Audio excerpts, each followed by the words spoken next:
Hello বন্ধুরা, কেমন আছো সবাই? করি ঈশ্বরের কৃপায় সবাই ভালো আছো? ভালো আছি। দীনবন্ধু চলে এলাম সুন্দরবনের শেষ প্রান্তে। ওই দূরে দেখা যাচ্ছে বাঘের জঙ্গল। ওই জঙ্গলে কাঠ কাটিয়া মধু সংগ্রহ করিয়া এখানকার মানুষ জীবিকা নির্বাহ করেন। এই বিদ্যাধরী নদীতে মাছ ও কাঁকড়া ধরিয়া বহু লোক জীবিকা নির্বাহ করিয়া থাকেন। নদীটি চওড়ায় প্রায় 1 কিলোমিটার হবে। এখানে এখন মেঘলা আকাশ, হালকা হালকা বৃষ্টিও পড়ছে।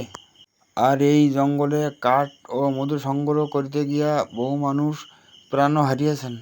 আর আমার এই ভিডিওটি দেখে ভালো লাগলে লাইক, কমেন্ট, শেয়ার, সাবস্ক্রাইব করে পাশে থাকবেন। আর এই জায়গাটাকে বলে পঞ্চমুখী। আর সামনে দেখা যাচ্ছে কিছু মালবাহী জাহাজ মাল ভর্তি করে নিয়ে বাংলাদেশের দিকে যাচ্ছে। আর আমি বেশি সময় দিয়ে ভিডিওটি করতে পারলাম না, অল্প সময়ের ভিতরে ভিডিওটি তুলে দেখালাম।